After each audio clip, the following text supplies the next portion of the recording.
हाँ जी, बोला जी। विधायक जी मन से ही जो है शाहनवाज हुसैन ने जो है महागठबंधन पे जो है निशाना साधा, प्रशांत किशोर पर निशाना साधा। आप भी लगे लगे जो है उनकी शिक्षा व्यवस्था पर जो है निशाना साधती है क्या? नहीं, जो बातें हैं सबके सामने है। हमने जो भी कहा, भारत सरकार का जो आंकड़ा है वो बता रहा है बिहार की बदहाली तमाम पैरामीटर पे, शिक्षा के मामले में से लेकर के तमाम पैरामीटर पे, बिहार गरीबी में, बिहार पलायन में, बिहार अशिक्षा में, बिहार रोजगार दे पाने में, तमाम चीजों में बस सबसे बदतर स्थिति है। इसीलिए इसीलिए हम लोग का यह है कि 20 साल नीतीश कुमार जी के शासन करने के बाद भी आज बिहार भारत सरकार के तमाम आंकड़ों में सबसे पिछड़ा राज्य बिहार है। और नीतीश कुमार जी का जितना क्षमता था, जो भी विजन था, जो भी दृष्टिकोण था, वो उन्होंने करने का प्रयास किया। अच्छा कुछ किया, कुछ खराब किया, लेकिन बिहार उन्नति नहीं कर पाया, बिहार विकसित राज्यों की श्रेणी में नहीं आ पाया। इसीलिए बिहार की जनता अब 20 साल के बाद एक नए चेहरे की तलाश में है और नए चेहरे के रूप में तेजस्वी यादव जी पर भरोसा करना चाहती है। इसीलिए हमारी पार्टी ने तेजस्वी यादव जी को और आगे पार्टी के अंदर भी और शक्ति के साथ आगे किया है और पूरे बिहार की जनता मन बना चुकी है। पिछले बार भी बिहार की जनता का अपार समर्थन मिला था और लगभग हम लोग एनडीए और राजद गठबंधन को बराबर का मत प्राप्त हुआ था। 1,57,00,000 वोट एनडीए गठबंधन को मिला था, 1,57,00,000 वोट तेजस्वी यादव के गठबंधन को, मतलब महागठबंधन को मिला था। और अब जनता निर्णय लिया है कि तेजस्वी यादव जी को बनाना है, तो अब तो प्रचंड बहुमत के साथ तेजस्वी यादव जी आएंगे। और जो भी खास तौर से इस बार संकल्प यह लिया है कि इस बार की जो बिहार की सरकार होगी वो गरीबों के नाम समर्पित होगी।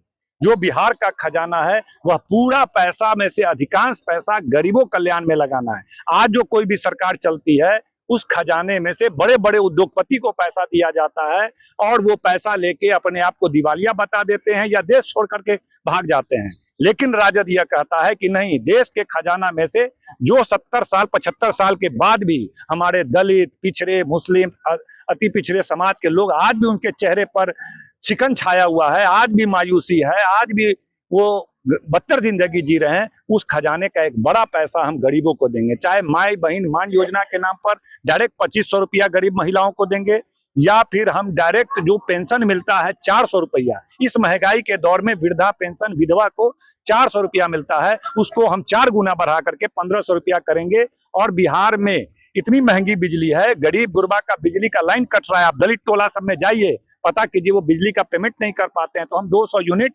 बिजली फ्री करेंगे, हम डायरेक्ट बेनिफिट गरीब गुरबा को देंगे। बिहार के खजाना पर, देश के खजाना पर पहला हक इस देश के गरीबों का है और उस गरीबों का हम कल्याण करने का संकल्प लिए हैं तेजस्वी यादव जी ने, और गरीबों का समर्थन मिलेगा तेजस्वी जी को और प्रचंड बहुमत के साथ इसी साल तेजस्वी यादव के नेतृत्व में सरकार बनेगी। बिहार विधानसभा चुनाव जो है सफाया हो जाएगा, आरजेडी अकेले लड़ेगी या फिर इंडिया गठबंधन? नहीं, पूरा इंडिया गठबंधन बिहार में पहले से बना हुआ है और उसमें कोई परिवर्तन नहीं है। सारे लोग मिलजुल करके लड़ेंगे, चाहे कांग्रेस हो, वाम दल हो, तमाम लोग जो हैं, मुकेश सहनी जी हो, सब लोग मिलजुल करके लड़ेंगे।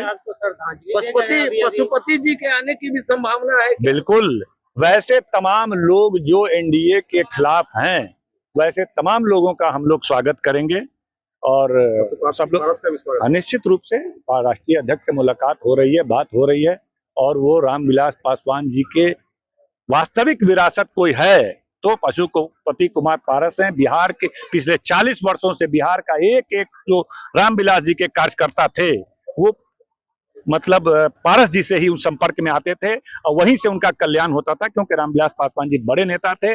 सारा बागडोर उनका 40 साल तक पारस जी ने संभाला है और बिहार में दलित लोग उनको अपना नेता के रूप में मानता है। हम लोग भी बहुत आदर करते हैं क्योंकि वह कर्पूरी ठाकुर जी के साथ, लालू जी के साथ और रामविलास जी के सानिध्य में रह करके काम करने का उनको भी सौभाग्य मिला है, तो दलित नेता के रूप में वो सम्माननीय है। शाहनवाज हुसैन कह रहे हैं कि राजद का सफाया हो जाएगा 2025 में। वो तो वक्त बताएगा। जब मोदी जी अपने लोकप्रियता के शिखर पर थे और 400 पार की बात करते थे, और जब नीतीश कुमार देश के सबसे ज्यादा सुशासन बाबू कहलाते थे, तब तो एक 30 साल का नौजवान बराबर का मुकाबला दिया।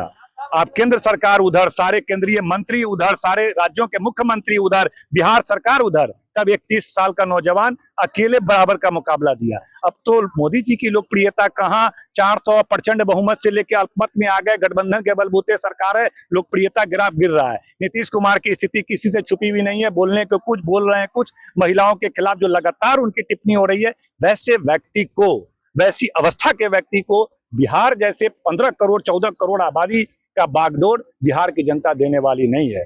बिहार की जनता इस बार युवा चेहरे मजबूत कंधे पे देना चाहती है, जिसके पास नया नजरिया हो, नया सोच हो और तेज गति से बिहार को आगे ले जा सके। इसलिए कहीं कोई मुकाबला नहीं होगा। इसीलिए देखिएगा चुनाव से पहले केंद्र की सरकार अब किस तरह बिहार में तमाम नेता आना शुरू हो जाएंगे और तमाम जो उनकी जो प्रकोष्ठ के जो लोग हैं वो भी आना शुरू हो जाएंगे। घबराहट पता चलेगा आपको 1 महीने के अंदर अंदर। उसी से समझ जाइएगा कि केंद्रीय नेता इतना क्यों आ रहे हैं और उनके प्रकोष्ठ के लोग क्यों आ रहे हैं, वो समझ में आपको आ जाएगा। जी ने लालू जी को कहा कि जब टंटना गए हैं तब उनसे बागडोर छीना जाएगा। देखिए लालू जी बड़े नेता हैं और हम लोग का मानना है कि इंसान धरती पे जिस उद्देश्य के लिए आता है वह उद्देश्य पूरा हो जाने पे पद को रिक्त कर देना चाहिए।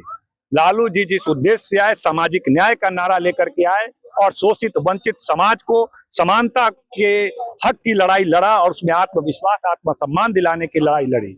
अब उस जो सामाजिक न्याय है उसको आर्थिक न्याय देना है। जो गरीब वंचित शोषित वर्ग है उसके साथ आर्थिक रूप से न्याय नहीं हो पाया है, आज भी वो बदहाल जिंदगी जी रहे हैं। इसलिए इस लड़ाई का झंडा उन्होंने तेजस्वी यादव के हाथों में देकर के खुद आगे करने का काम किया है कि लालू जी के सपने को साकार तेजस्वी जी करेंगे। जब तक शक्ति नहीं देंगे वो नीतीश कुमार जी की तरह जबरदस्ती, हम बीमार भी रहें, घर में भी रहें, बिस्तर पे ही भी रहें, फिर भी हम मुख्यमंत्री की कुर्सी पे बैठे रहेंगे, वो सोच लालू यादव जी का नहीं है। लालू यादव जी अपने युवा नेता को आगे की तरफ धीरे धीरे बढ़ा रहे हैं और पार्टी का और सबका बागडोर धीरे धीरे दे रहे हैं। बिहार में डोमिसाइल लागू होगा क्योंकि इससे अंतिम सवाल मंच से शाहनवाज हुसैन का आपने जो तारीफ किया।